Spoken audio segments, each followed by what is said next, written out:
Hello and welcome to the IdeaCast interview series, episode number 66. And my guest in this episode is Tanya Leake, and Tanya is a national board-certified health and wellness coach, yoga instructor, and nutrition therapist, and many, many other things. She has a website called Embody Well, and we're going to explore a lot of what she does. We didn't get to everything because she and I were having a really good conversation and a good flow about some of the things that we did manage to cover. So I'm going to have her back in a few weeks, so there'll be a second part to this or a follow-up. But yeah, we cover a lot of terrain in this conversation, and it was a pleasure speaking with her. And as a disclosure to the audience, if I bring a coach or a self-improvement person onto my program, it's because I believe in the work they're doing, and I've been positively impressed by them, by the person they are, and where their heart is in the work they do. And Tanya is a perfect example of this. I don't necessarily bring people on for any kind of compensation on my end. I don't do this channel for money or anything like that. So what I do is done out of sincerity, and so Tanya is reflective of that. So enjoy the conversation, and like I said, I'll have her back for another one soon. And I'd like to welcome Tanya Leake to the IdeaCast interview series. I'm looking forward to having a very interesting, dynamic, and productive conversation with Tanya. We had a wonderful pre-meet a couple weeks ago, and I know that energy is going to show up in this conversation. So Tanya, welcome. Thank you. Thank you so much, Justin. It is a pleasure to be here on your IdeaCast. I love the name of your podcast because I think ideas are really where we'll talk about this. Health and well-being is not just about your body. So there's a lot more, and so there are lots of ideas out there that are worth exploring to find your optimal well-being. Absolutely. And to the YouTube audience, I will say welcome to you all. Appreciate you being here, an audience with us, and I hope the takeaway for you is productive and fulfilling. So may you have a good experience watching this conversation.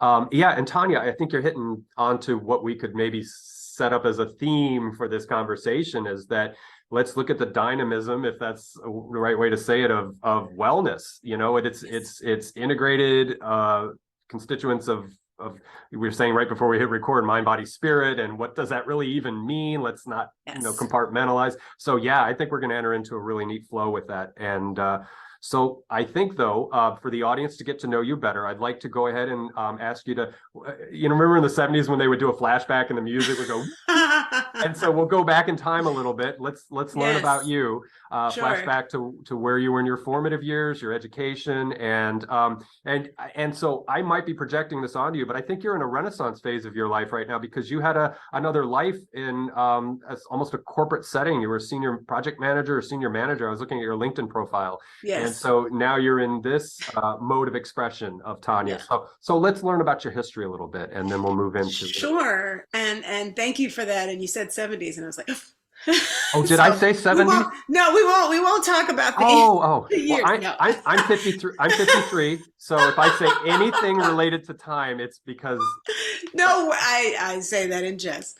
So I believe that age is a number. I'm not going to say just a number. Yeah.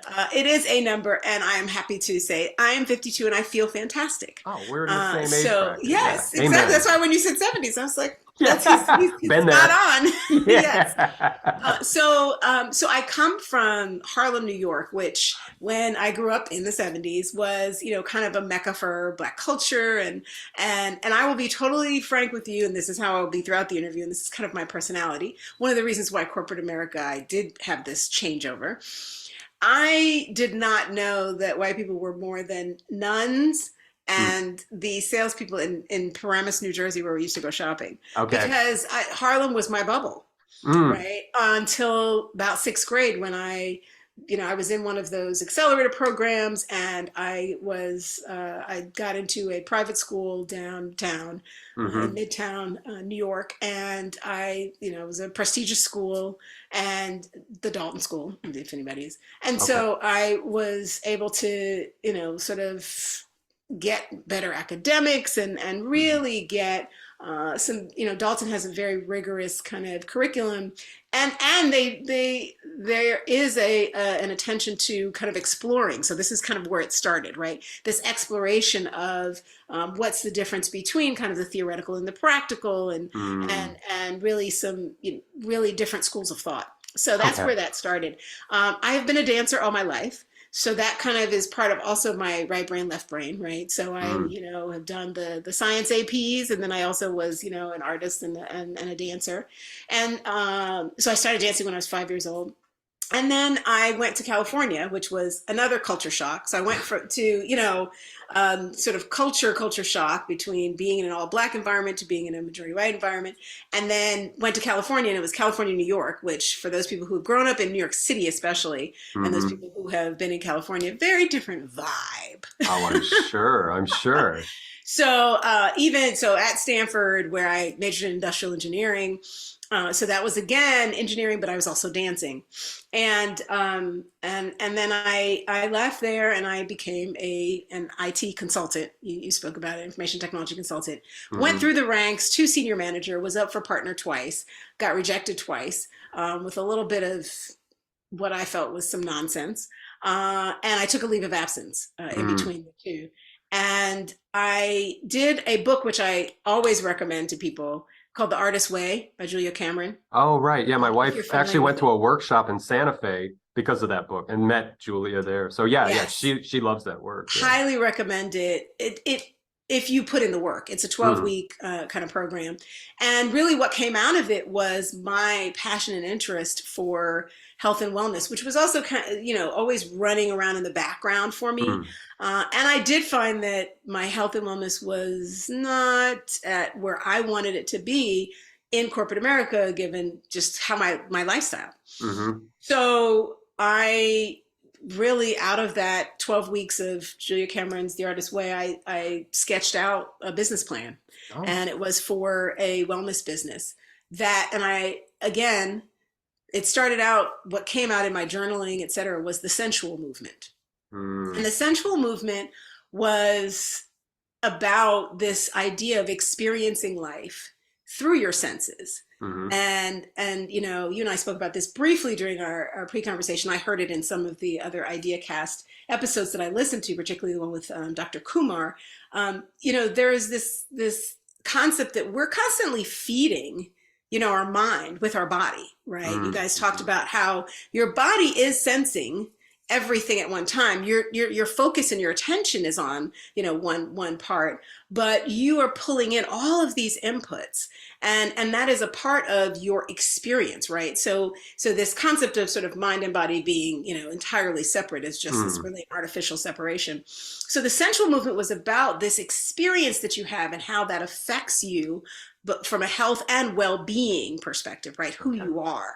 And so the problem with sensual is I was aiming to broaden the use of the term, but I did some work with some faith-based organizations, and they asked me, can you put something different on the invoice? Can you put a long dress on sensual?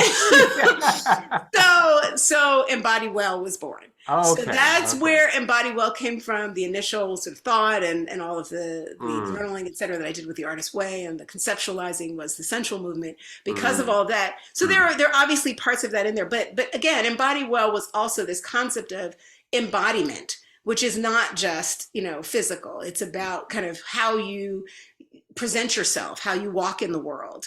And so that is, how do you do that to the definition of well for you? And it's always individualized, and that's been part of sort of my coaching background. So fast forward, I left corporate America, started a wellness practice, ultimately started doing both consulting and coaching. And coaching, for those of you who don't know, is not, I'm going to tell you what to do. It's, how can we work together to figure out what works for you? So that has been, and that was something I was doing before I knew there was a term for it. And that has been, again, background now in positive psychology and some of the cognitive behavior stuff that I know you were talking about, some of the stuff that you've been looking at and talking to folks about. So that's where I am now. I'm a health coach. I of course do dance instruction, fitness instruction. I'm a yoga instructor. I'm a laughter yoga instructor, which I think is also a perfect marriage of mine. Oh, yeah. So it's and those are open. So if you go to my website and you want to come to a laughter yoga session, please, because that is from corporate of laughter yoga, which is actually in India. We want to make sure this ability to laugh and to partake of that is available to everyone free of cost. Okay. So that's me. So now I'm here. I'm honored to be on your podcast, kind of thinking deep thoughts about how people can rediscover their own best selves, their well-being. Yes, because it's a complete, I would think like unpacking is a good word, but so one of the practices I engage with for myself and maybe for other people in the future is a means of inquiry that is unending. It's just this ceaseless inquiry without ever really wanting to hold any of the answers in a strong grip. You just take an answer and you put it over here, and then you work with that and you build. And so I see that in what you're addressing as a more holistic program.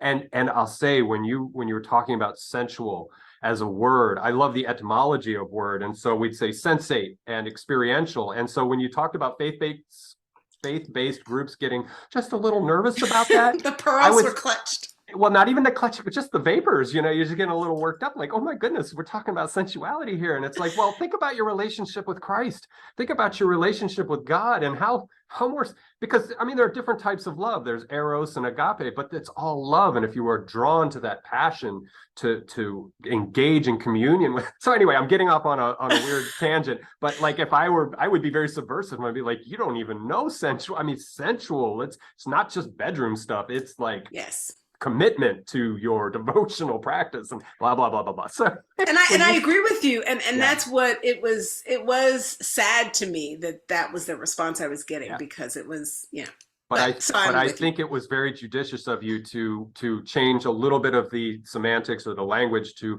be more inclusive and to bring that in, bring you in or meet them somewhere. And so that's really awesome that you did that, because you don't want to be a stick in the mud about certain things and just be able to be more fluid with people. So, but yeah, let's talk about. Actually, let's start with something fun, and I want to pin laugh yoga for maybe a little bit further down the conversation, because it's just so intriguing to me, and I do want to have you open that up for the audience and myself. But I want to talk about Vegetabarianism, if I didn't butcher that, because I think that's really a neat concept. Because what it says to me is that we, like everything in the world right now, especially the Western, like the US, is everything is on a either or dichotomy. It's either you're a vegan or you're a meat eater, you're this, you're that, but you are so accepting and open with that concept of, and there are other people, like I'll identify as mostly plant-based. I eat a little bit of meat every once in a while, but mostly plant-based. So let's open up vegetarianism and talk about that for a moment. Talk about that as our first aspect of wellness and health is getting into our diet and our food, if you would. Yes, and I thank you for bringing that up.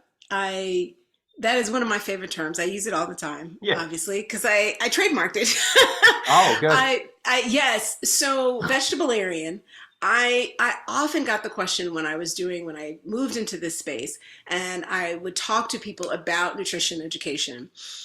They would ask me if I was a vegetarian. And usually, again, what you realize, similar to the whole sensual movement conversation, right? There was some quick to jump to conclusion, right? So for me, people were asking me if I was vegetarian because I am, what people might say is I'm a, small person.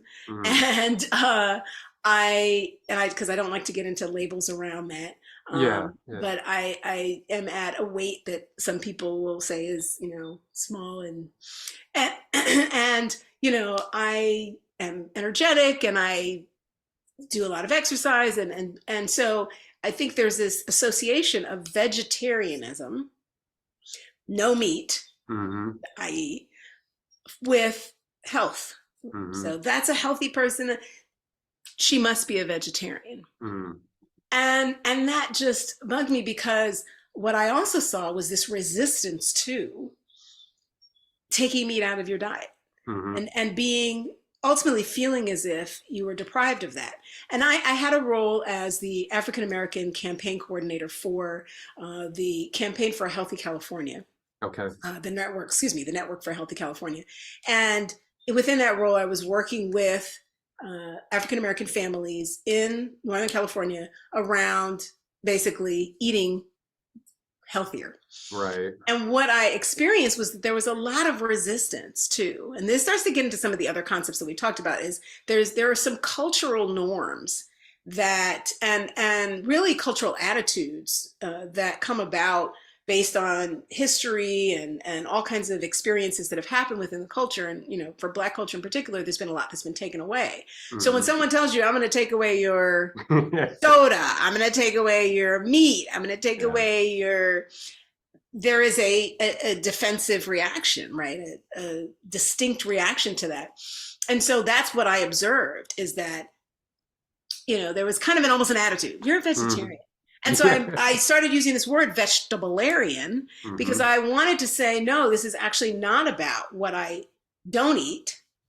It's about what I do eat. Mm-hmm. And so the concept was hopefully to make it more literally veggie forward, right? Yeah. Which is a positive concept that said, I'm a vegetarian. I eat lots of vegetables. What else I eat? You may not know. But what you do know, and what is important for my health, is that I get a good quantity of vegetables. And I've kind of used the definition of over 50% of my diet is vegetables. Mm-hmm. So I try to make it half my plate, which is again, even a USDA recommendation. Okay. I try to make it half of my grocery cart.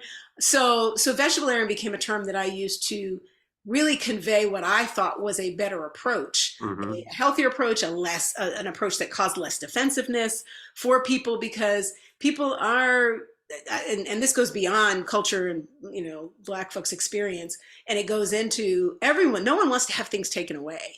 Yeah. No one wants to feel deprived. And eating is such a central part Mm-hmm. of our experience, and Mm-hmm. it should be wonderful. So you don't want to take away the things that you really enjoy, but add to it so that you can be more balanced. And that's Yeah. where vegetabilianism came in. So Okay. that is my way of eating, and that's what I always talk about.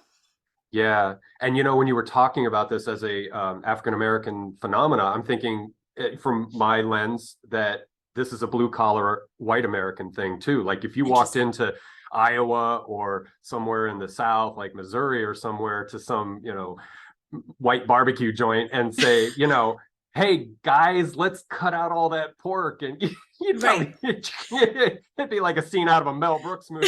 Like, you back away from the barbecue, boy. Yes, Yeah, get away from my from my pork. chicken and my pork. Yeah, Yes. I'm just seeing it. So I think, yeah, it's cross-cultural. I think it really just I think now I'm saying vegetarianism gets put on this kind of it gets put on this lens. It gets lensed in a certain way, as like you said, as being exclusionary or judgmental, because God knows, I've seen this with the vegan culture, that it just turns into a crap show really fast, with people just talking. It's so I should clarify before I get myself in trouble. Like there are, and people do this. They say, well, I'm plant-based. I'm not a vegan. But, because veganism almost becomes this religious thing where, you get these sort of pseudoscience creationist narratives spinning out of it. And this happens with just about everything we get our hands on, and weaponizing information and so forth. But it just seems like you get on this one end of the spectrum where it just becomes this very conflict oriented struggle for existence kind of thing with being a plant-based person. And there are people like, well, I want no part of that, so then they back off and they're like, well, I'm plant-based. So I think yours is staying away from that hot zone, and it's also staying away from, it's being more inclusive. I think it's welcoming, so that if you do eat a little chicken every week or a little bit of pork or whatever it is you eat, that you're not going to be excluded from Tanya's program. And Tanya's people that follow Tanya's work aren't going to be like, oh, well, you eat pork. It's like, well, Yes, and you're not gonna be in our club. Yeah. you mentioned this earlier, and I really do want to go back to it. Is you mentioned this concept of inquiry. Mm. And as a coach, one of the phrases that we keep in the forefront of the work that we're doing with clients, whomever, is unconditional positive regard. Mm. Right? And you put that with inquiry and it becomes this sort of curiousness about things. And so when you look at things with that lens, right, you're curious, you're inquiring about it, you're keeping this concept of positive regard for it unconditionally, where you think, when I inquire into this, I'm going to find something positive. So again, glass half full, right? Right. Positive psychology. You start to not think in those terms, in terms of what's not and what's, bad. It's okay, what's good? Let's pump that up. Yeah. Right? What is, well, let's work with that. And so that's where I honestly think we need to be, just generally, because I think what it comes down to is when you get into these sort of debates over, is it better to be vegan, or that's where you start to create stress. Right. Right. And what I found in terms of talking to people is people did not feel stressed by this concept of vegetarianism. Right. Because the other thing about vegetarianism is when you say what you don't eat, then there's a whole pool of things that fall into the non-meat category. Right. But what should you eat within that? Right. I had this blog post that I did a while ago about stress eating versus eating stress. And stress eating is, okay, yeah, I'm stressed out, so I eat. Eating stress is you don't know what to eat because you're so concerned about your health and you're so concerned about this. And that in itself makes your health worse because you're creating all this stress in your body and your mind. And so this concept of vegetarianism, I have had so many people say to me, oh, I can do that. Mm-hmm. It's accessible. So it is not only inclusive. I do believe that, as you said, that it's inclusive because everyone can be a vegetarian, because you can keep eating whatever you're eating, but you're adding to it and just sort of rounding it out with these vegetables. It is also de-stressing, because what you're, if you're in doubt, have a vegetable. Right. Now we can debate over whether or not French fries are a vegetable. That's a yeah. thing. I watched one of your videos on your channel, and somebody brought that up. She said, well, do French fries qualify? Or there's a Frank Zappa song where they were picking on I forget who it was in Reagan's administration. They were like, ketchup is a vegetable in prisons, it qualifies. And so Frank Zappa picked that up, and he's like, ketchup is a vegetable. Yeah. So there are exceptions. Yeah. So there, and I think that's likely the only one that is. Again, I try not to complicate things, because complication causes stress, detracts from your wellness. Yeah. So whatever you can do to make it simple, and whatever works for you, so find vegetables. I just try to say have color. French fries don't have a lot of color. Potatoes don't have a lot of color. So as much color as you can get, then that's where you should be. That sounds really good. And also, what my wife and I like to do is we cook, but we also try to have our fresh veggies too that are not necessarily cooked, but cooking's fine. But I mean, we would do, so like during the day when we have a lunch meal, we'll eat mostly raw vegetables or whatever, whatever's on hand, but it's usually kale and spinach and romaine lettuce and things like that. And we throw that in with a bunch of other colorful vegetables. And it works. It works. You get used to it. You get used to a particular thing. That is what's interesting about it. And so I am working on a book called Vegetablarian, a mouthful. Yeah, I saw that. Because it is a mouthful and it takes a while to get it rolling off the tongue. I really, really want to make it easy to transition. And one of the things, when I worked with the Santa Clara County on the Network for Healthy California, I was working with low income families. And one of the things that we would do setups at places that we knew, right? There's some statistics as to where food stamps are spent, et cetera. Okay. And so, when you're getting your veggies, in all honesty, from a 99-cent store or from the local pantry, convenience store. Oh, okay. And actually, I'm glad you brought that up. Pantries. I have been part of, and what they get in terms of donations is not great in terms of veggies. Yeah. So that's why I go back to what works for you.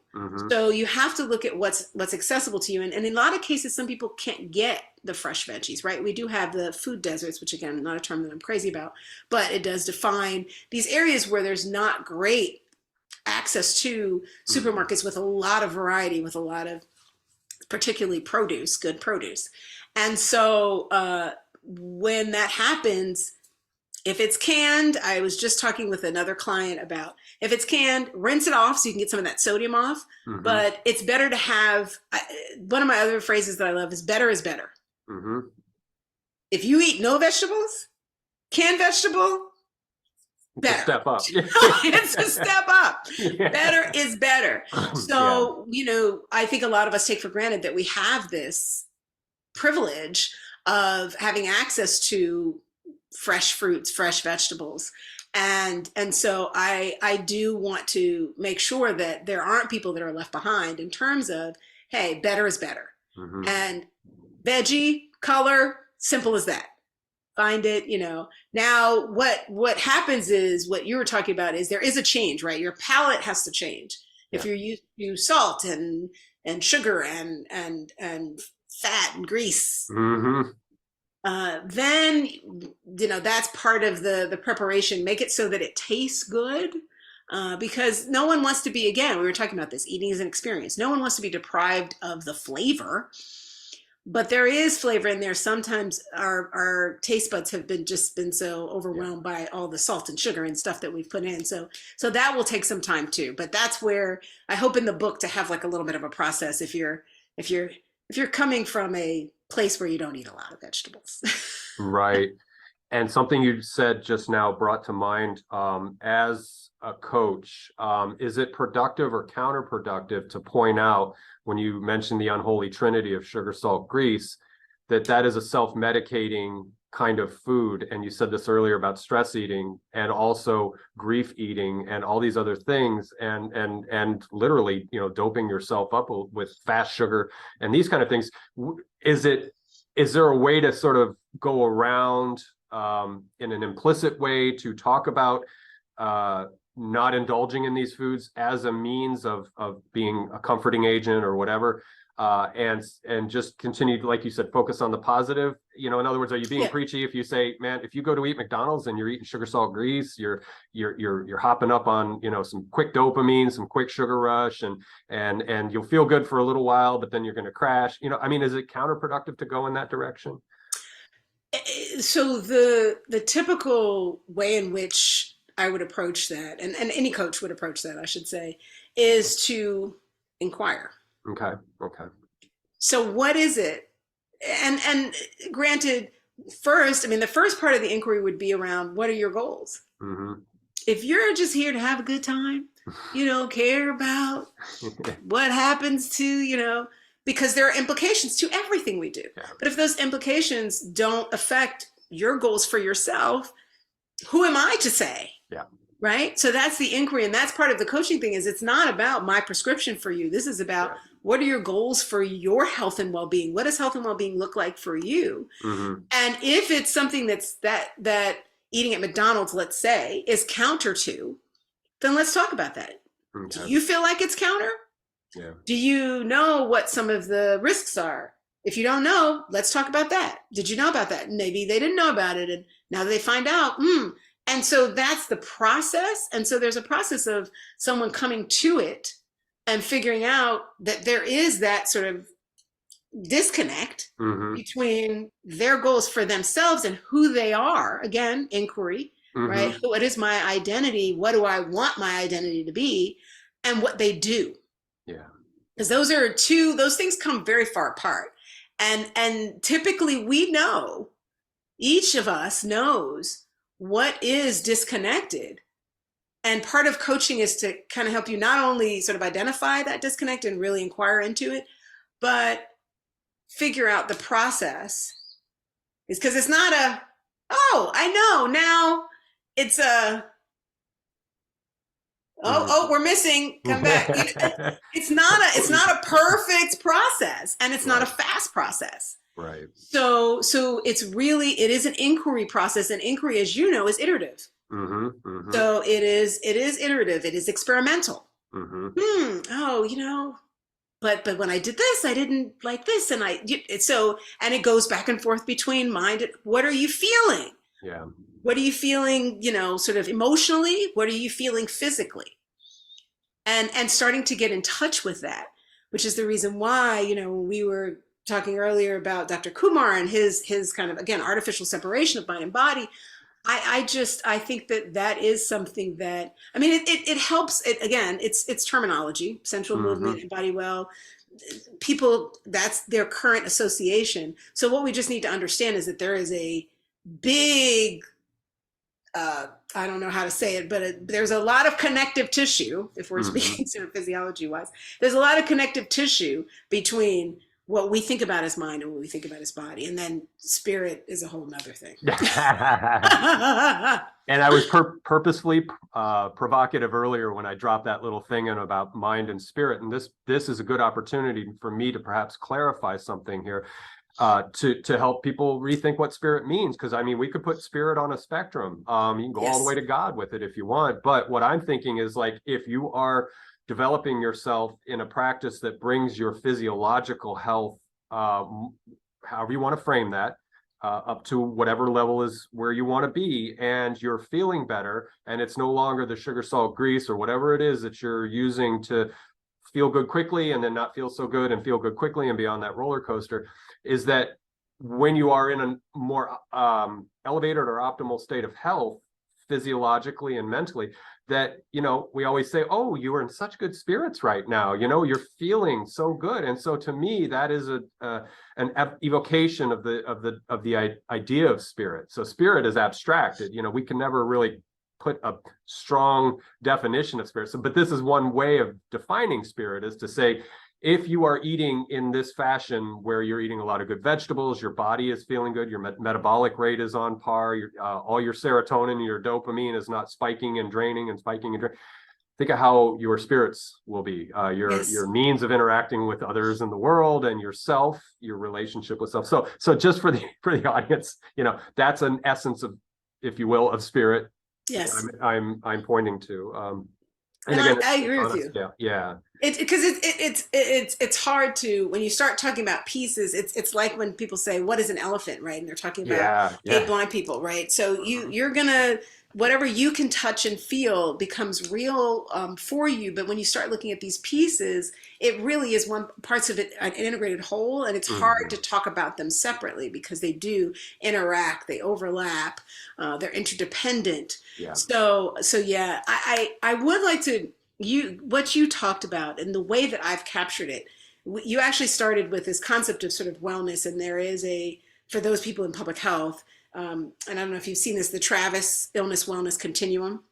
I've heard of it, but I don't know anything. Yeah, so I mean, the concept is basically that it is a continuum, right? Okay. That there is this concept of this neutral point where there's no discernible illness, but there's no particular sort of sense of wellness either. You're just devoid of illness. That is a neutral point. But the continuum goes further to where you have this sort of state of wellness that you get to, which is, some people will talk about where you're actually thriving and not just surviving, et cetera. So I actually created a parallel continuum, which I called my deep self-love continuum. And I think it does embody excuse the pun, I use it. It does embody the things that you're talking about in terms of this concept of self-love. A lot of people think of it very emotional, very mental, almost, you could think about it as sort of theoretical.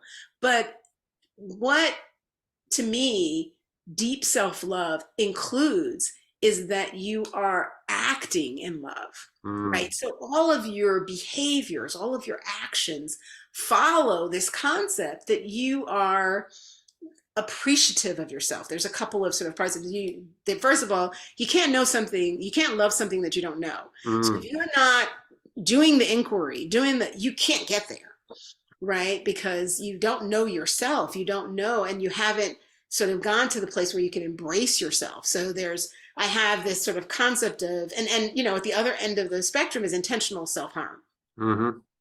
Because there's that sort of subconscious, unconscious self-harming that some people do, like you were talking about, salt, sugar, fat. Yeah. That can be, ways in which you just kind of self-medicate, and you're not really aware of it. So there's a spectrum, a continuum that goes to that side, to the intentional self-harm.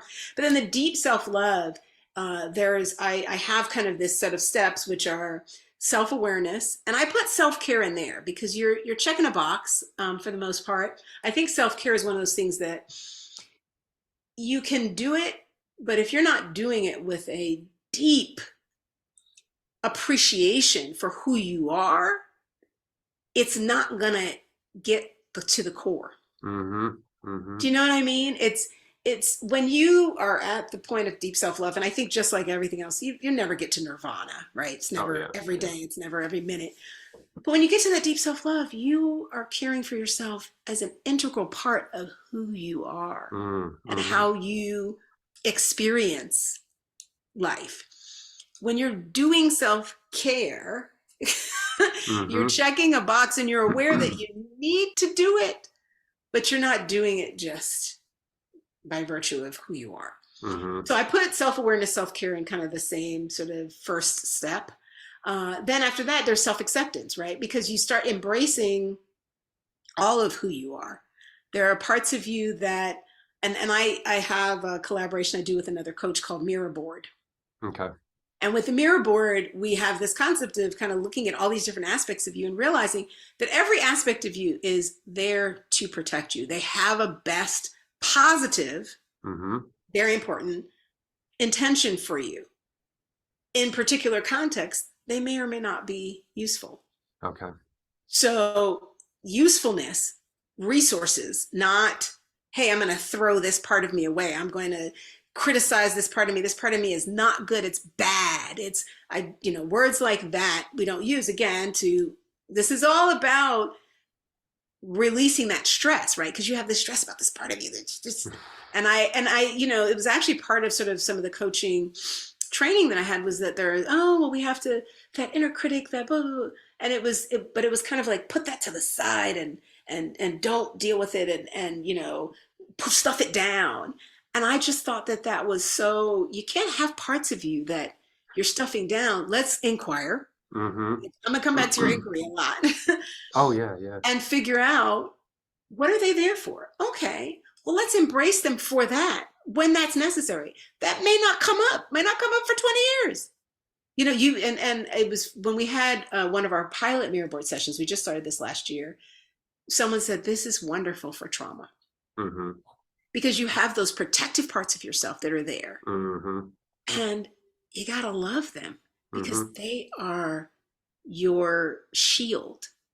Now, are they appropriate every day of the Right. year? Right. No, but that is how they demonstrate their love for you. They want to, their best intention for you is to make sure that you are not harmed. Mm-hmm.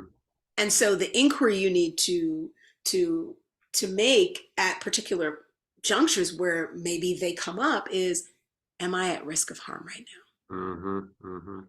If I'm not, lovingly, whatever I've named it, however I call on it, this is not the time for you. This is the time for, maybe something that's a little more open. I have a reflection that I call Miss Priss. When we do mirror board, we name them. Okay. And Miss Priss is, get it right, because everything has to be. And I mean, again, what's her best intention for me? She wants me to appear competent and skilled, and so she's very, right? But she and my white rabbit reflection are in conflict a lot, because white rabbit's like, let's just get this done, get this out, get this out the door. Mm-hmm. And so I mediate between them, but I love them both because White Rabbit helps me get things done. Miss Priss helps me get things done well. Mm-hmm. Mm-hmm. So it's all about kind of understanding yourself. So I say that to blow out this concept of self-acceptance, because there are these parts of ourselves that we can name and claim and love for their usefulness, because they're all useful parts of us. And then the other two parts of it are, you go from self-acceptance to self-compassion, because you can't really have compassion for yourself if you haven't become aware, accepted. And then the last stage is self-appreciation, because really then you're really creating that positive perspective of all aspects of yourself and getting to deep self-love. So I think I said that the long version of that to get to this whole concept of really, really, really finding that place where you're at ease. So again, at ease, opposite of dis-ease, right? So this is where health and well-being is all a part of this totally integrated, totally holistic mind, body, spirit approach. You know, I had this idea with what you just described in the mirroring and the different aspects of self, or even phases of self that emerge when the environment calls on it or triggers it or whatever, is that, and I'm guilty of it. And sometimes I'll say something to my wife because she'll be like, well, why did that person do that? Or I'll say something like, why did they do that? But, you know, it's an aspect of me that is framing and lensing things as though they should be behaving the way my personality would handle it, right? So I get from that, I'm like, oh my gosh, that's a management system area of opportunity or whatever when you do that practice of mirroring. And there are people on YouTube who have these funny little videos where they have the committee of themselves and they're all sitting at a table, you know, it's the camera work, but there's like 5 of the same person. And they're doing, like you said, there's Miss Pris, there's the rabbit. For me, it would be the combative, like conflict oriented person who just wants to fight to the death about something meaningless, you know, because that's how I came up as a child. And I've tried to make peace with that part of me so that I'm not obnoxious, but I get that. But yeah, I see that as being an opportunity for people doing this kind of work that you just described to then project that or not project that with others. And so bring forward that so I love the neutral observer idea. And that's something I work with. I would call it, my fancy word is doxastic humility or belief humility, and being humble and humble. And again, loving etymology of words, humility is humus, the earth, it's grounding you. So it's not that you're embarrassed or you did something that, you know, will lessen you. It's more that you are bringing yourself down to earth and you're accepting who you are as a person, the fragility of who you are versus the fragility and the strength of who they are, and that they're in the perfect tension when you get it dialed in. So anyway, I'm going off on my little tangent here. No, I love that. I love that. I absolutely love that. And I think they are very, very, very close together. Yes. Yeah. And you reminded me when you were saying like the inquiry thing, and somebody explained coach. In fact, my wife took a coaching class years ago, and she was telling me about the class, and I'm like, that's Socratic inquiry. That's Socratic inquiry. And it's beautiful because, you know, Socrates would argue with people by asking questions, and it's perfectly disarming and it's perfectly non-combative, but it's a wonderful way to get something out of somebody. And so thank you for reminding me of that's what coaching is, because I was doing prescriptive work. I was doing more mentoring than coaching when I'm like, well, you know, do you preach about fat, sugar, grease, or the drugging of your mind through junk food? No, you know, you just let them discover that on their own. And so exactly. Yeah. And that's how it sticks, right? Yeah. That's how, if I tell you to do something, I mean, again, the research is there. You might do it, you might not. You might do it for a few weeks, 3 months. You might not. If you come to it on your own and it becomes an integral part of, again, who you are, you figure out a way that it becomes part of your identity. It is much more likely to stick in terms of changes that you want to make. Yeah. Changes I want you to make, very less likely. Yeah. No, that makes perfect sense. So thank you for bringing me back in line on that, because I'm more of like somebody who would want to share thoughts and ideas, and like you said, they may not land, they may not resonate with somebody. So I like the idea that you pull it out of them instead, and so maybe I could polish how I look at things by being reminded of that and weaving it into the system that I think I have, you know, for talking to people. And it's funny because you mentioned this, and we call them reflections, this reflection that is like wants to debate and argue. And I feel like that reflection is a part of IdeaCast, in all honesty, right? And so I have a reflection I call Curious or Georgina, because I love Curious George as a girl. And so Curious or Georgina is all about why, what did you do? Why did you? So it's all about asking questions and probing. And so again, she just wants to learn and understand. And you know, you were saying some things that don't matter, but it's learning and understanding. She doesn't care. Everything is interesting. And yeah, she'll go off on tangents and she'll But again, is that the right, resource for me to have in all aspects of my experience day to day? Yeah. No. Yeah. But in certain ones, she's great. So again, I value and for you, I look at just, I think that one that, I think I felt like you were kind of putting that sort of inquiry, debate person to the side, that reflection, but there's so much value in that. Yeah. And it comes in with your whole being, and it's beautiful. It's absolutely beautiful. So yeah. Yeah, part of my life journey was to manage that aspect of myself, because when I was in my 20s, I never got into physical altercations with people, but I was just obnoxious. I mean, and it was just the way I was raised as a child. My mother was very domineering, narcissistic, controlling, and just never gave you an inch, and had tough love policies and things like that, which was psychological abuse basically. But I just learned combat constantly, because I wasn't the personality type to acquiesce to that and be the codependent to the narcissist. I would fight to the death over a straw. I would fight. I would just, blah, blah, blah. So now, as I'm getting older and hopefully wiser, I'm learning to use that combative part of myself in a very regulated way, and governing it properly, like you said, to then be the curious person who asks the questions, who would never want to land on winning an argument. Or so for me, argumentation, the perspective has shifted 180 degrees, and now argumentation is about moving the matter forward rather than me gaining any ground, or the interlocutor gaining any ground.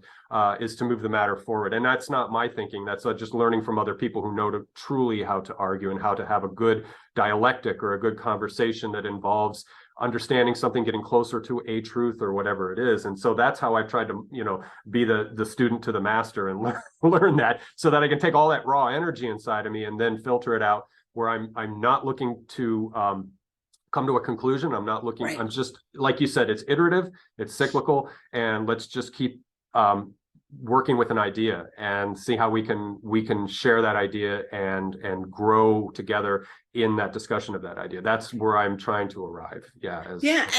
And what led to you getting to that place was your self-reflections inquiry. And it's interesting, because we do find that when we do mirror boards with people, they do have usually at least one reflection that looks just like their parent. One parent, at least one parent, right? Okay. So a lot of that stuff, it's human nature. Yeah. So you're going to grab that stuff, but it's about how you can use that stuff to your advantage. And again, that inquiry of, what is my goal? Okay, well, how does that contribute to my goal, and how can it contribute? And you've kind of created this sort of, okay, it's about moving the matter forward. That's what you've now created, is the best intention for that particular resource. Yes. And so like you said, that can be really beautiful and create some nice forward momentum in the world at large. All those little ripples, right, create the movement that we need together. And I think honestly that if more people did this inquiry, did the deep self-love, it's why I do coaching, we would be in such a different place as a society.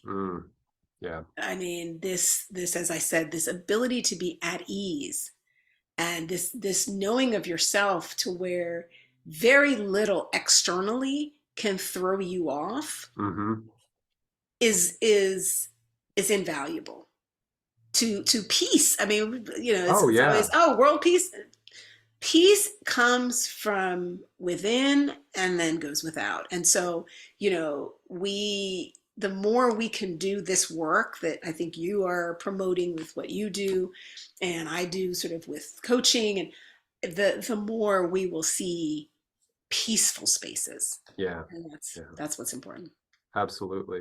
And that's why I love that big fancy doxastic humility, because it's like, if you can put your beliefs into perspective and know that there's a subjective nature to it, there is an aspect of truth to it, there is room for growth to belief, there's times and spaces where you can be flexible with your belief and oscillate that, that if you can take that as a renewed relationship with belief, whether it's personal beliefs or beliefs about others, about the situation in the world, yada, yada, that for me, and I'm just saying this for me, I'm not saying this prescriptively, that for me, it has helped so much in my being able to, so it's a kind of resilience practice in a way, Yes. but it's also, I like the idea of anti-fragility too, so that I don't become fragile or vulnerable because somebody's challenging a belief. Like, so I'll be happy to confess, I don't really believe in anything.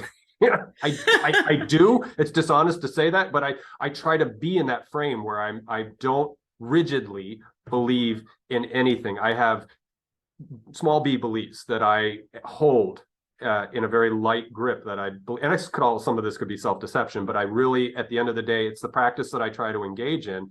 So that way, when somebody comes at me with some idea that could potentially challenge what I may hold to be something as true, that I stop for a minute and I think about it. And like, if they're, you know, way off on some weird thing, then maybe I could just pull back and say, you know, I'm not interested. But nonetheless, I won't reject it for saying, well, you're full of crap, you know, you're not, you're full of nonsense. It's just like, well, you know, I'm not really willing to engage in that. So, you know, if they're telling me the earth is flat or something like that, I'll probably, I don't want to engage in that. I'm really not. But if it's a cultural issue, if it's social, something that's in all of our faces, then I will be receptive to listen to what's going on, have a mode of consilience, if you will, to try to just be the more receptive person and listen. And that again comes back to my training myself to be a better non-combative person. Yeah. Right. But nonetheless will have the tenacity to defend something that is a non-issue. So, you know, so that sounds contradictory and weird. So maybe I'll stop there, but it's just like, yeah, I mean, it's like, so I don't, it's not weird. And it's, you know, we live in more paradoxes than we admit generally.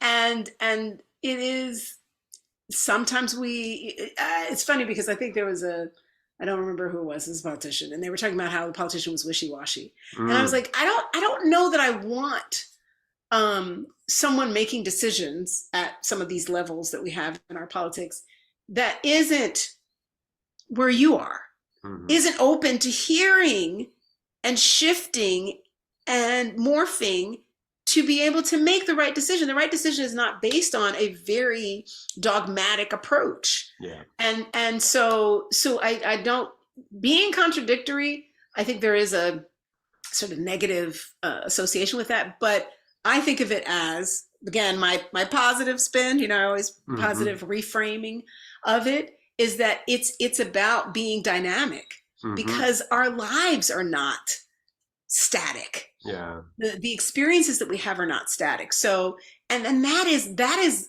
and I always draw this back to, right, your health and well-being. That is part of,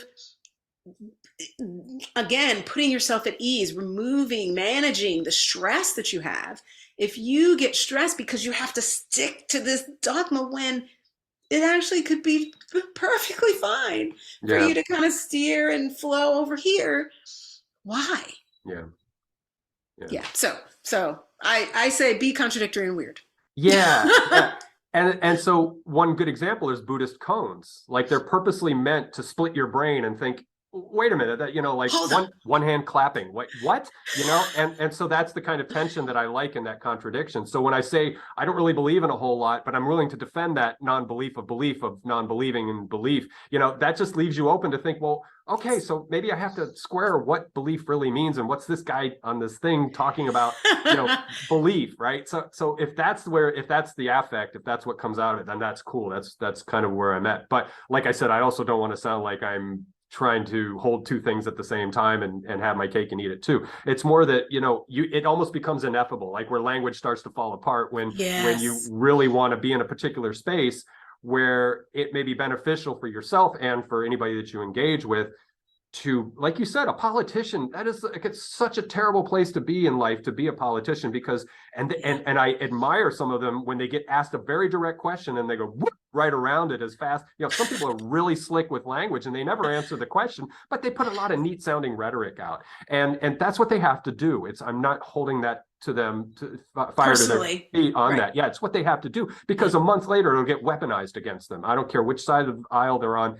It always gets weaponized against them. And so I don't, it's like I feel for them, you know, when they get into that position, any of them, that this kind of thing comes up. And so, but that's something that I'll never, because I can't even get into that pool and try to swim around there, because that's just a lot for somebody to take on, you know. But there are a lot of spaces like that. Yeah. Oh yeah. Oh yeah. I agree. So we were talking about corporate America, and I mean, even I went outside as an entrepreneur, as a small business owner, but I still interface with corporations, large organizations, et cetera. And there is a culture of, this is the way things are.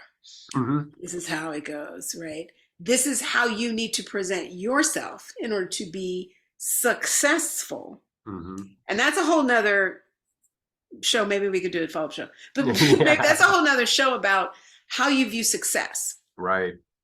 Right? Because our society, certainly Western society, has defined success in a certain way. And that can be so limiting. You talk about limiting beliefs, so stressful. Yeah. If we don't meet the bar that has been set for what success means, and we have internalized that. And you know, success, I mean, I haven't looked at the definition in a long time, but you know, success is really about, you know, getting to the level that you want to get to. Now, the fact that we've all sort of standardized on a particular definition underneath that, which is you have to have a certain car, you have to have a certain right. Yeah, there's all this material stuff associated with it. And there's a quote, I want to get this right. I believe it's Maya Angelou, a friend of mine, said this in a presentation she did, and she said, success is liking who you are, how you do it. Well, I don't remember the order, what you do, who you are, and how you do it. Yeah. And that is where, that's that deep self-love that I'm talking about. Yeah. Does that fulfill you? Does that make you happy? Does that give you peace? And if it doesn't, you're going to be sick as hell. We'll just break it down like that. Yeah. Yeah. So, yeah. Yeah. No, and you're getting into some rich territory that I definitely love to explore, because to me, as you just defined, one definition of success is that it is individualistic, it's materialistic, it is survival oriented. So, you know, if you're a billionaire, then you're there. But when I mean, so I work with people who I have a landscape business in Florida, and I work on, you know, houses that are very expensive, and I interact with people who are worth millions of dollars, and they're no happier than anybody else. In fact, they've just got new problems. They've got new things to be neurotic about. And so I can equate, so I'm almost being pedantic in that sense, but to me, success should be much like your wellness training. It should be much more holistic, as you just described, in the fact that success can be counted in numerous different ways, other than the Sisyphean task of you know, money, success, you know, and you get somewhere, you arrive, and then you're like, well, I got all the toys and I got the zeros behind my, you know, in my checking account, but, you know, there's something that I can't satisfy. And it goes back to sort of that eating to numb, or eating to feel better about yourself. It's like that cash isn't going to bring you anything. It's not going to, it brings you convenience, and it brings you what they call luxury, which I think is an illusion. You know, I think luxury is just, you know, I don't have a lot, but I think compared to a lot of people in the world, I live very luxuriously, right? You know, if somebody's in Southeast Asia or in Africa somewhere, and they're living with very meager means, they're very, very happy. You know, some of them are happy that aren't being put into war zones or conflicts, but if they're living subsistence lifestyle, and they've got all the things, and they're interacting with nature in a much healthier way than I am, and there's a genuine happiness there, then it's like, well, my relative wealth isn't affording me that kind of connection. So I'm not getting into a more holistic sense of success, right? So if you are living in an area where you can gather the vegetables and foods that you need and hunt the animals that you need, and so I'm scaling things here, I guess, to get to a point. And so I'm in this position where I am, and I count my blessings that I have what I have. But I think the more you focus very convergently and narrowly on what that very narrow concept of success is, that it just doesn't purchase you all the things that I think we seem to ascribe to that, right? The happiness, the what was that thing, since we're from the 80s, lifestyles of the rich and famous, champagne, dreams, and caviar, or whatever, you know. Wishes, like, bull crap.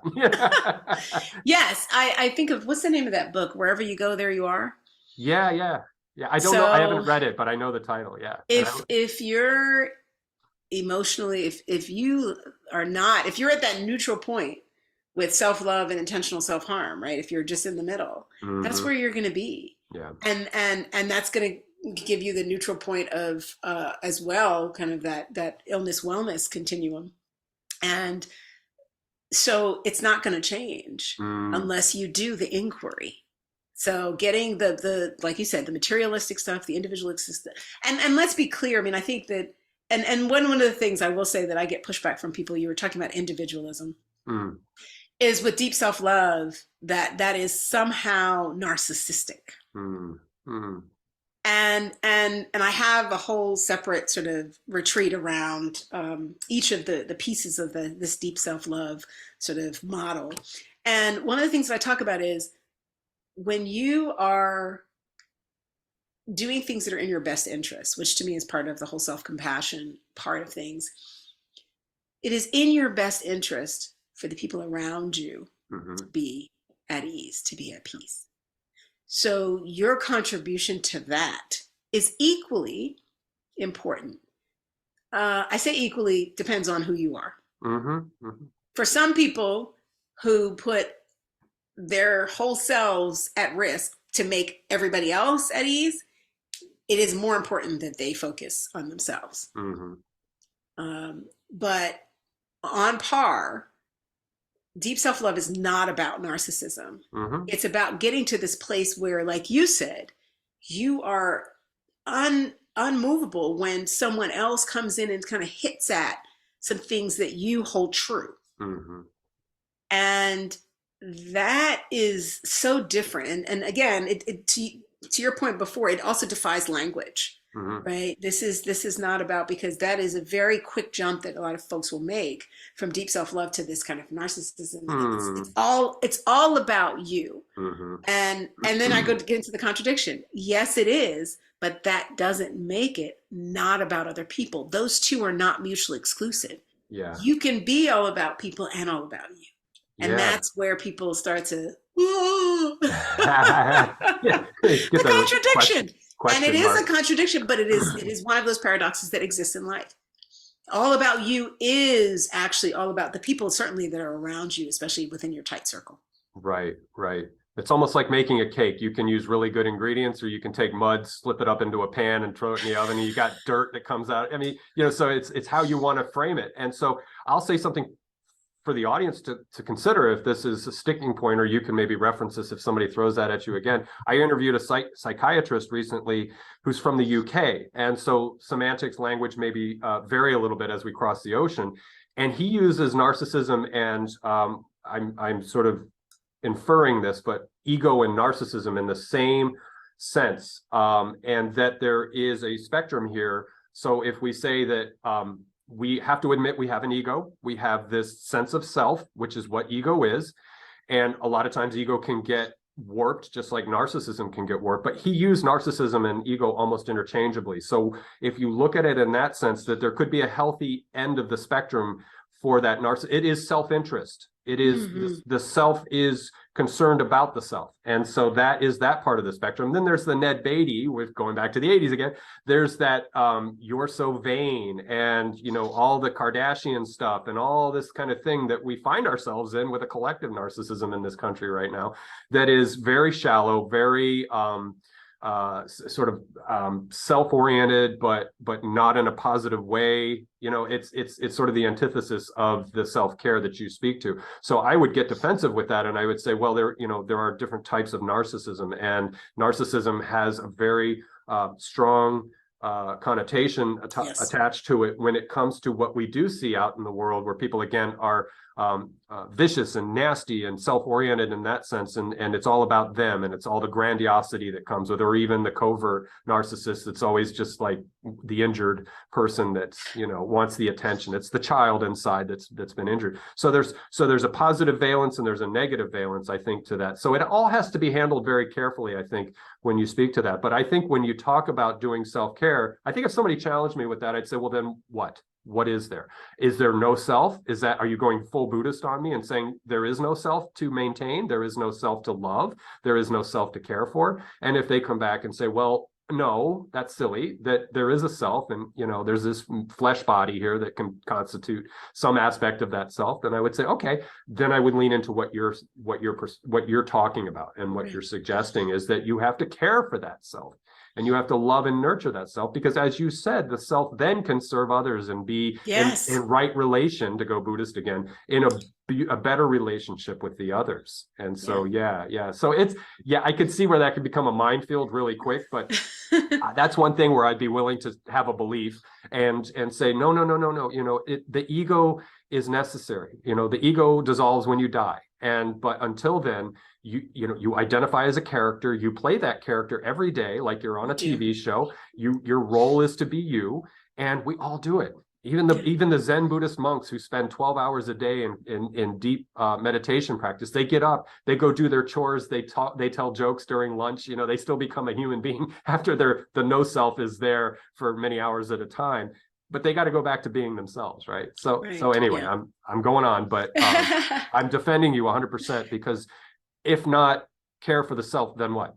What are you, a vacuous, nihilistic, solipsistic thing that has no value? Yes. So we have to argue for the ego in that sense, that it has to, and a healthy person. Go ahead. But I love how you use that question, because that's the inquiry, right? Is that okay? So if that's the case, then do you just dissolve?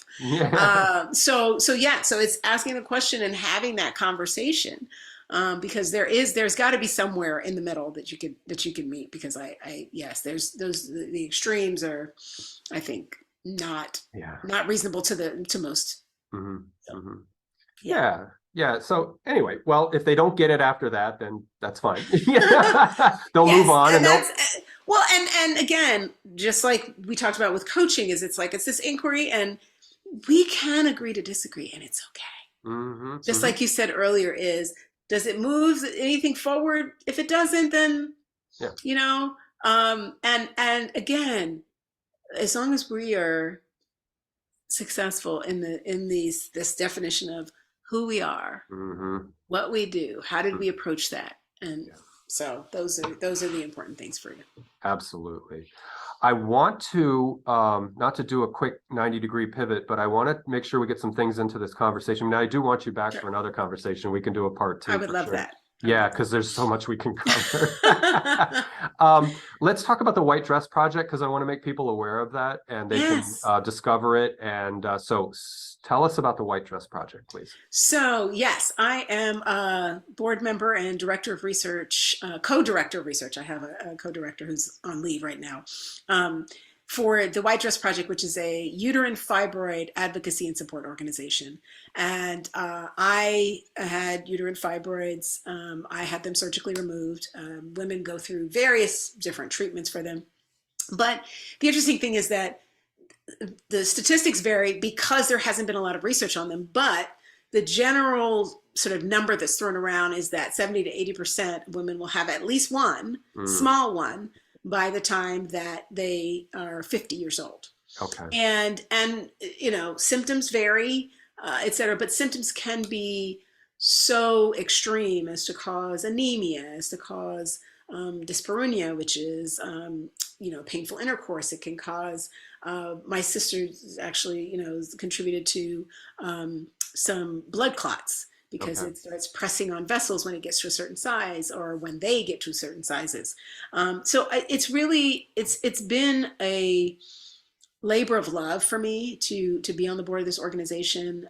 It is a volunteer nonprofit organization, because my experience was that I saw 5 different doctors before I finally found the doctor that I felt comfortable with. Not just decided on the treatment, but that I felt spoke to me like an intelligent person. So it caused me to look into. So this was before I was with the White Dress Project, when I had my uterine fibroid and I was going through my doctor's visits, et cetera. And I started to look more into really healthcare bias, particularly gender bias within the healthcare system.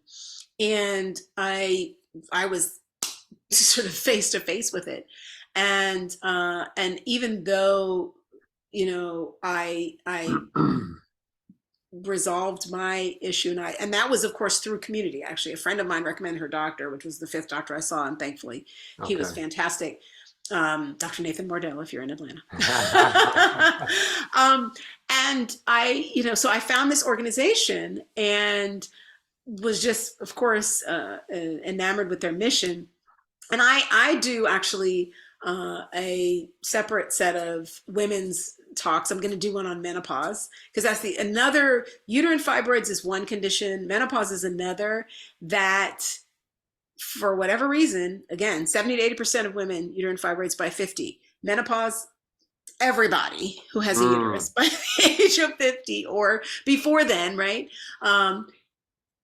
Yet, and still, I felt like I was reinventing the wheel. I felt like I didn't know what to expect. I felt like things happened and I was like, oh, is this menopause?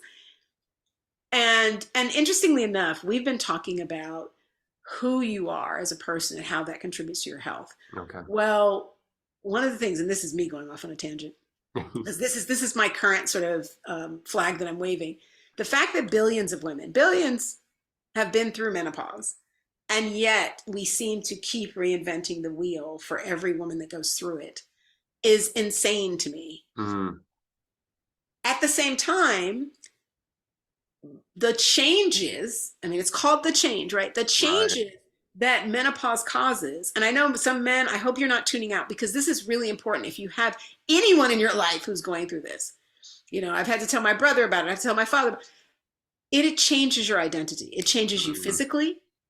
It changes you emotionally. Okay. There are women that go through things, depression similar to postpartum depression. They go through rage. Rage to the case that, I mean, I probably no studies have been done, but there may be women in jail now that it was the result of.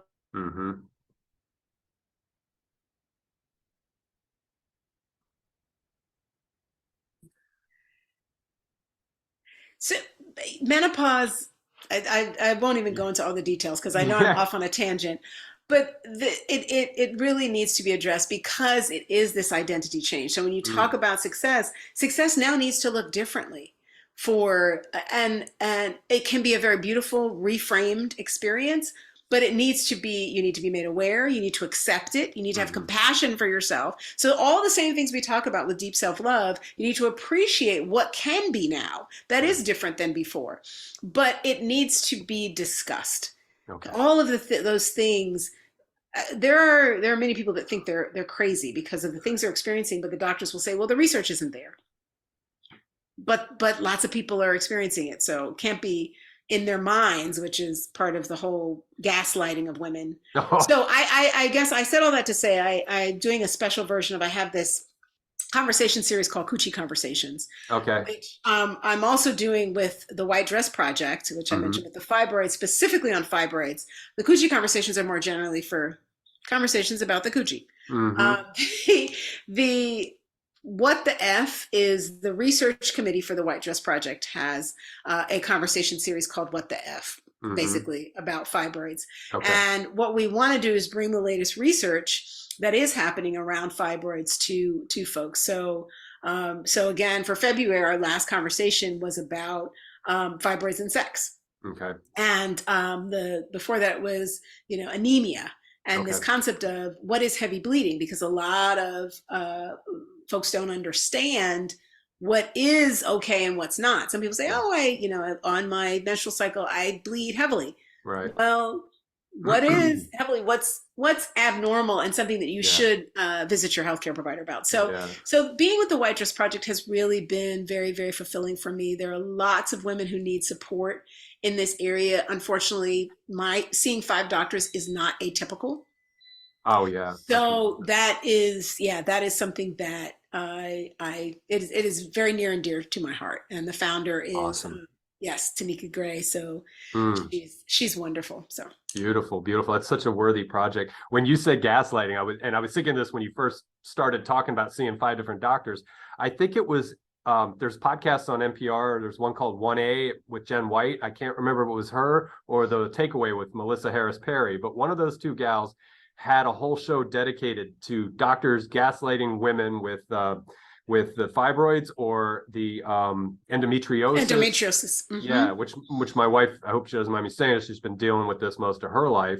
Fortunately, she's gone through menopause, and she's about a year older than I am. I'm not giving up too much information, but anyway, she is being relieved of that horror that she had to live with. And I've lived with her for almost 7 years, something like that. And I've been alongside of her for that. And my heart goes out to her and anybody else that's ever had to deal with that. But yeah, they had a whole episode on gaslighting from physicians. It was like, oh, blah, blah, blah, blah. They're just trying to tell you you're crazy, or you're not really feeling that pain or whatever, And it's like, come on, man, you took a Hippocratic oath. Yeah. Yes.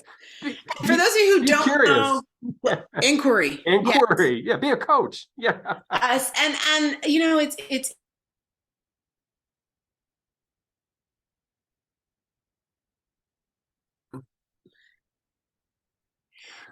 so we know women embracing the knowledge necessary for our wellness, because I think there's a lot of knowledge that we need to advocate for ourselves, given the gaslighting that's happening in the industry. Yeah. Now you will provide me. They do have a website, right? What you all. Yes. Okay. Oh, for sure. Yes. So WeKNOWproject.org. But I will send it to you. Awesome. Yeah, because that'll be down below in the description field for you in the audience. If this motivates you to discover more, I'll make sure it's available to you, as well as Tanya's work. Make sure that we can get you guys connected that way too. So Tanya, I want to throw out one last question to you, and then we're going to have you back, and we're going to go more in depth into some of the other aspects of what you do with your wellness program, the comprehensive nature of your wellness program. I want to make sure we cover everything, but for the sake of digestibility, we'll call this an hour-and-a-half conversation, and then they can come back for another one. So yes. So the funny question I want to ask you is, I was looking at your LinkedIn profile, and I saw when you were at Stanford that you were involved with the Stan Funk Talent Contest. I want to. So we'll talk about Laugh Yoga. This will be Laugh podcast. I want to hear about the Stan Funk talent. Oh gosh. Well, so Stan Funk was basically a riff on Stanford, and it was an annual talent show that we had. I guess it wasn't a contest as much as it was just a show. I think it's one of those things where it's just college students just want to be able to exhibit their talents. So we had people sing, but it was always one of those things where you found out, oh my gosh, such and such can really sing, such and such can really dance. And I was actually the producer for it. Okay. A couple of years. And I did my multi-hat thing. So I produced, directed, and sometimes starred in. And it was just a joy, because I always do a lot of the choreography for the dance stuff, which we'll talk about in another show. Yeah. And then it was just bringing a lot of people, and again, it was my artistic side that I felt was really important for me to exercise for balance. Okay. So yes. Yeah. But thank you for noticing that. I did. Well, I have a selfish motive in that as a child, I grew up in Washington, D.C., well, basically in the burbs, but really close to the city line, like Northwest. And as a child, there were schools where it was a blended school. I mean, there were like 6 white kids in this one school that I went to. So there was a lot of flavor and a lot of music and things that were diverse, and so DC is such an enriching town, because it's not just, it's a lot like Atlanta. There's a lot of African Americans there who are upper middle class and yada yada, and so that opened my eyes to a lot of things. I didn't have anything to contrast it against until I moved out of DC and lived in places like Virginia and Florida, and then I'm like, oh. And so, but anyway, the diversity there was beautiful. But in the one school that I went to, where I was a minority, I learned to appreciate go-go music, and I don't know if you ever. I do. I do. I had lots of friends from DC at college. Beautiful. So when I saw funk, I was like, oh man. And DC is like, and so go-go's homegrown, if anybody's not familiar with that. But yeah, Chuck Brown and Trouble Funk and all that. And so that was such a part of my childhood, from a kind of outside but also integrated perspective. And I actually got to go see, in fact, in DC, when you would get out of the subway downtown, there was a band called the Junkyard Band, and it was a youth project. And they would take much like in Bill Cosby's Cosby Kids, where they had their band and they were playing like radiators Different and things. Like from the junkyard. This was literally came to life, and these kids were so amazing, and they had plastic 5-gallon buckets and aluminum pots, and they were doing the go-go beat, which to describe go-go, you have to go to YouTube, look up Chuck Brown. I'll say no more. Or actually, for me, it would be Experience Unlimited, 1987 Capitol Center. Okay. Look that up, and you'll find go-go. Okay, Justin. No, it really touched my soul, because it's like they have it pockets and sockets. It's a kind of rhythm, counter rhythm, and it just produces this groove that is just so infectious. And why it never became bigger, I don't know. It's hard to accompany vocals to go-go. So a lot of times you'll have a guy that just sort of is the band leader, and he'll just sort of have more of a hype man. Yeah, he's just rapping out the cadence to what's going on. He'll send shout outs to the ladies and all this kind of stuff. but it's difficult. But yeah, so anyway, just to get to that. And I did get to see Chuck live one time too, Chuck Brown, and he's considered the godfather of I do know that. I've never seen any go-go live, which everyone says go-go live is like, that's go-go. Like, you have to see go-go live. And I have not had that opportunity. But yeah, we had a couple of folks that contributed that to the talent shows from time to time during the course of when I was there. And so from the DC area. Okay. So yeah. So yes. I don't know who the name was before me. So I don't know how the name, but it's very clever. And so it was, but I think, funk as kind of an underlying sort of Black cultural, because it was mostly Black folks that were in the talent show. So I think that was kind of a Black community sponsored, typically either the Black Student Union or other sponsoring it. So yes. I'm so glad they had a space to be able to do that. Yeah. To be able to express that. That's so cool. Music is so powerful. And that's something that we'll get into in our next conversation is dance, music. I mean, you want to talk about dance, like go-go. I don't care who you are, man. You're going to get up and some party is going to. Some party's going to move. Some party is going to move. Like, I got a great story to finish out on my end. And when I was, I worked for Disney for years, and I used to be able to go for free. And I was up at the Epcot Center one time. This is just one of my moments in life that I'll take to my grave. There were a bunch of us North American people in this Moroccan exhibit, and they had congas everywhere. They had like 7 or 8 conga drums, different sizes, different notes, capacities. And so there's some North Americans like myself, boop, beep, bop, boop, beep, beep, very dysrhythmic. And all of a sudden, these Brazilian kids came up and boom, and they were just laying it down. Yeah. Oh my God. It was like heaven. And then they left, and then it was us again. I wasn't doing it, but it's like North American. Beep, beep, pop, boop, beep. Yeah.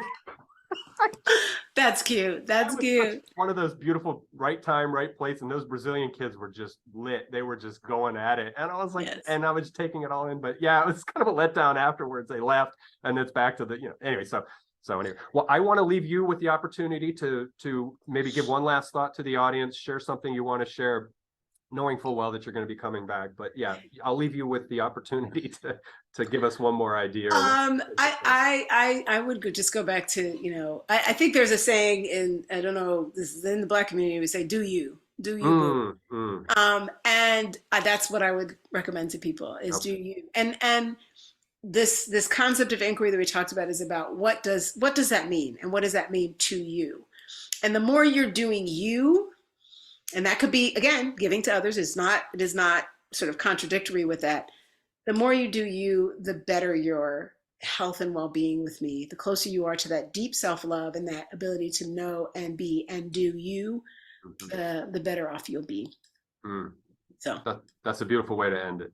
Amen. Yes. Amen to that. It was wonderful. I look forward to our next segment. Tanya, thank you so much for being my guest and being a beautiful conversationalist with me and just entering into this beautiful flow. I love the word beautiful. I use it too much, but it's just, beauty is something that we can't overlook, we can't neglect, and we can't ignore. And so when something beautiful arises, I want to acknowledge it. So appreciation. I want to acknowledge, yes. And so I want to acknowledge my appreciation of your coming on and having a conversation with me. I'm already looking forward to part 2. Maybe we'll look at late April, early May. We'll bring you back. We'll let this one set up a little bit. Marinate, set up a little bit. Yeah. Oh, and let's talk about food too. Yes, I would love that. Started with nutrition. I want to come back to food, and that'd be great. So we'll just, All right. I'll say goodbye to you after we're done recording, but to the YouTube audience, thank you guys so much for being here with Tanya and myself. I hope there were some good takeaways for you, and she'll be back. And again, much gratitude to you all for being a great audience. Thank you so much. All right. And Tanya, like I said, I'll get back to you in just a sec. Bye-bye, YouTube.